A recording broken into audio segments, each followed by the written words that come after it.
great perspective. We will close this session with the last speaker that would kind of balance all the great ideas that sound so easy with 3 years of security outcomes and what actually works. So for that, I'm welcoming Wendy Nather, the head of advisory CISO team at Cisco. It's my pleasure. Welcome.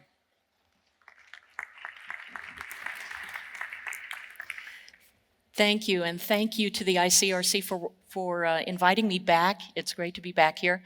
I want to talk about some research that I've been doing over the last 3 years on a question that is really close to my heart, which is what actually works in security?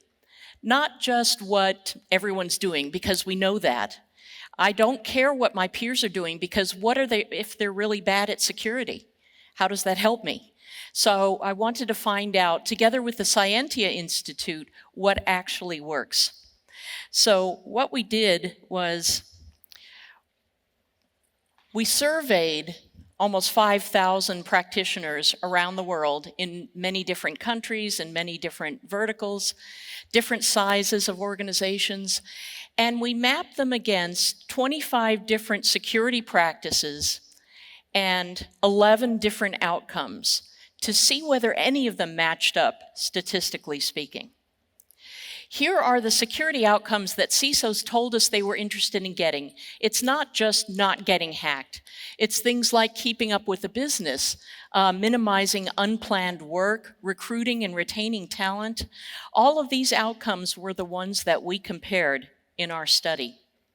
Now, if you don't know the Scientia Institute, they were founded by 2 of the gentlemen who also founded the Verizon Data Breach Investigations Report.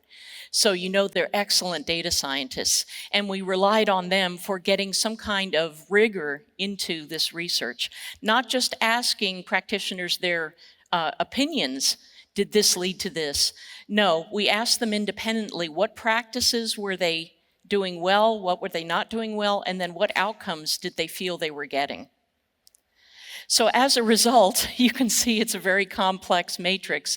I don't expect you to be able to read it, but the interesting thing here is that along the side, we have all of the outcomes, like keeping up with the business, gaining executive confidence, and so on. And then along the bottom, we have each of the practices. And we match them up. And you can see that where these squares are filled in, where they're darker blue, we saw more of a statistical correlation. So you'll see some, for example, that doing proactive tech refresh really helps a lot with keeping up with the business, which kind of makes sense if you think about it. But the other interesting thing is that all of the white squares are where we did not see any meaningful statistical correlation. So some of these practices, like identifying your top cyber risks, did not correlate with any of the security outcomes. Now, why is that? I suspect that it's because simply identifying your risks is not enough. In and of itself, if you're just comparing one practice against one outcome, you're not going to see a meaningful difference. You have to be able to do the other things, the other practices here.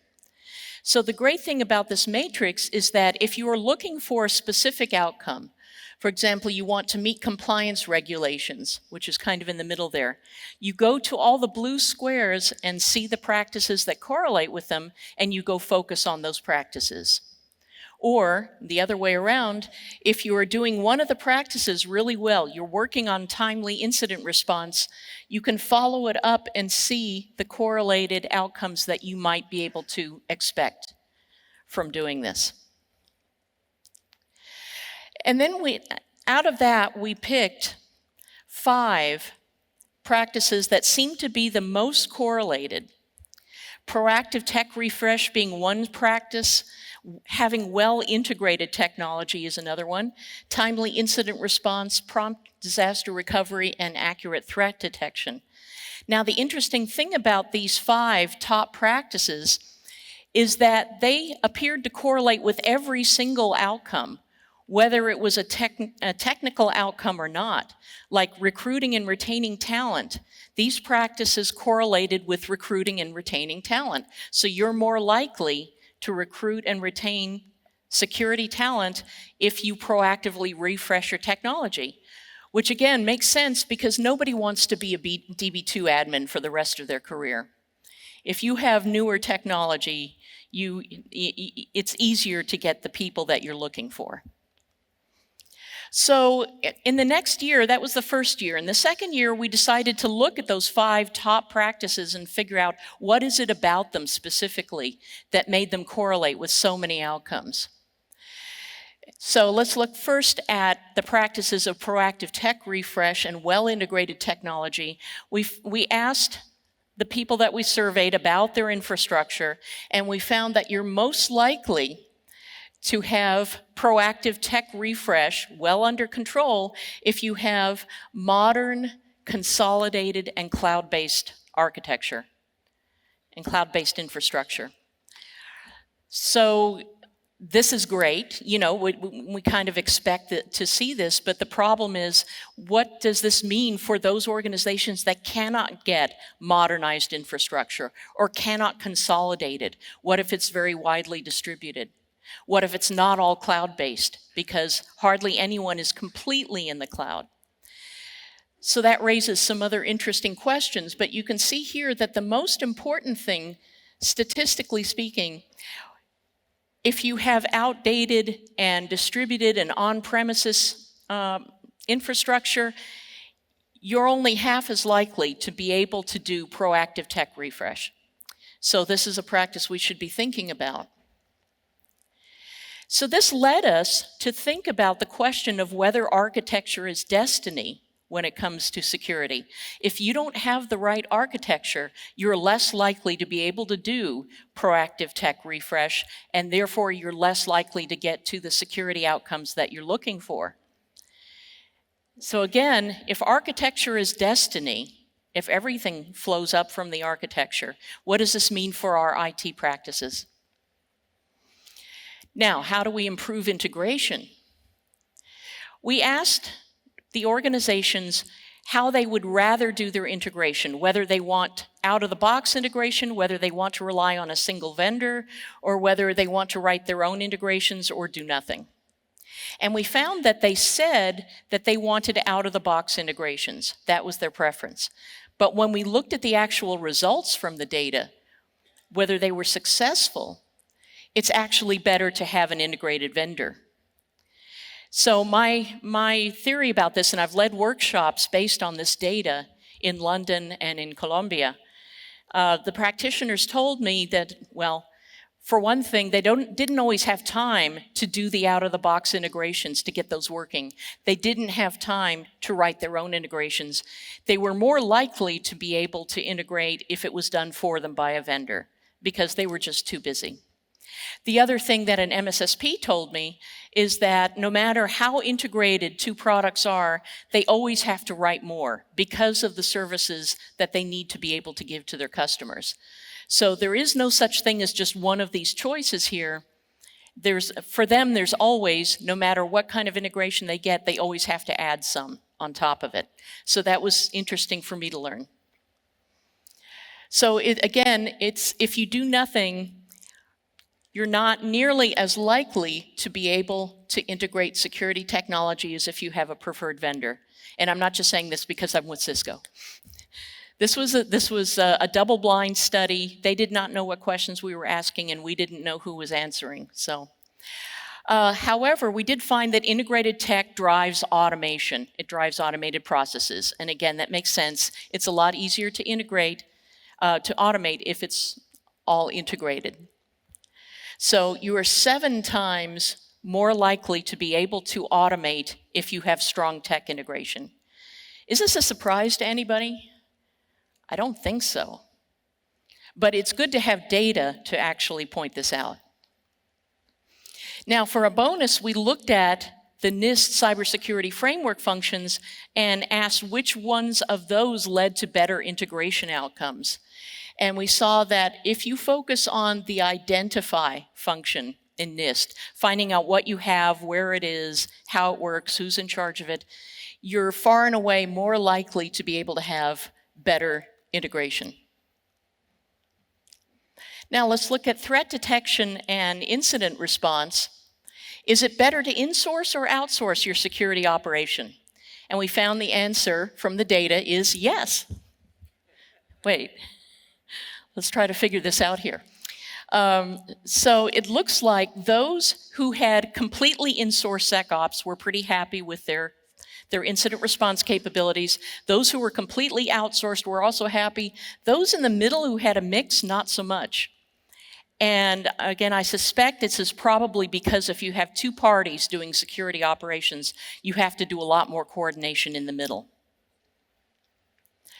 But internal teams work twice as fast if you're counting something like mean time to respond.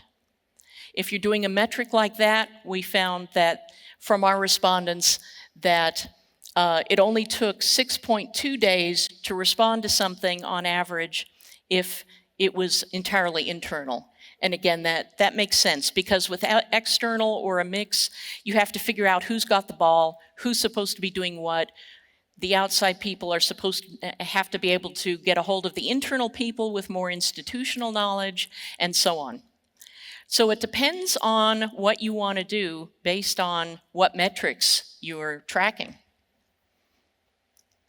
Now here's another one. How does threat intelligence help our capabilities in incident response? The really interesting thing here is that those who said they did not use any threat intelligence felt pretty good about their incident response capabilities. And those who used threat intelligence extensively felt really good about their capabilities. But in the middle, when you first start using threat intelligence, that's when you start feeling really bad. You get really scared because you're suddenly seeing all these events and all this information that you didn't know about before. So it's kind of, once you account for the fact that when you come from a place of ignorance and you start learning things, you're going to be very unhappy with how things are going until you get a handle on threat intelligence, using it extensively for all sorts of things. So if you're just starting on your threat intelligence journey, it's okay, keep going. It's going to be hard at first, but it will get better. Now, here's a really interesting one that everybody who's interested in AI wants to know. Can automation compensate for lack of human resources? And we did find that if you have junior tech staff, if they're not very senior, if they don't know a lot, then automation can help bring them up to a level where that's the same as having really senior tech staff but no automation. So that's the difference there. On the other hand, so if you add automation to your junior staff, you can't replace the senior staff, but you can help compensate, which is why I see in a lot of organizations, they're practicing doing this sort of thing over and over again. So for prompt disaster recovery, one thing you might want to know is that the best BCDR programs have strong board oversight. Not that the board runs it, that's actually better if security runs it. But if the board has oversight over BCDR, it tends to perform a lot better. And also, when you're doing your planning for business continuity, you cannot just choose the crown jewels, the most critical assets. You need at least 80% coverage over all your assets to be able to get good incident response. That's another lesson you can take back to your board. If you practice disaster recovery a lot, you can get 3.5 times more probability of getting a strong incident response program if they're done at least monthly. And moreover, if you don't do the same practices over and over again, if you don't do the same tabletop exercises, but instead you introduce a little chaos, like chaos engineering, you will get even stronger, because the point is to practice things that you've never seen before, because this is what's going to happen. That's what we live with in cybersecurity every day. We look at something and go, wow, that just happened. Okay, now what do we do? So practicing chaos engineering is going to help a lot.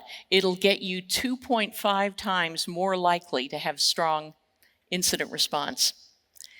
And then finally, what makes us more resilient? We looked at that this year. A lot of people felt that resilience meant stopping things from happening in the first place. I'm not sure I agree that that's what resilience means, but that's what our respondents said.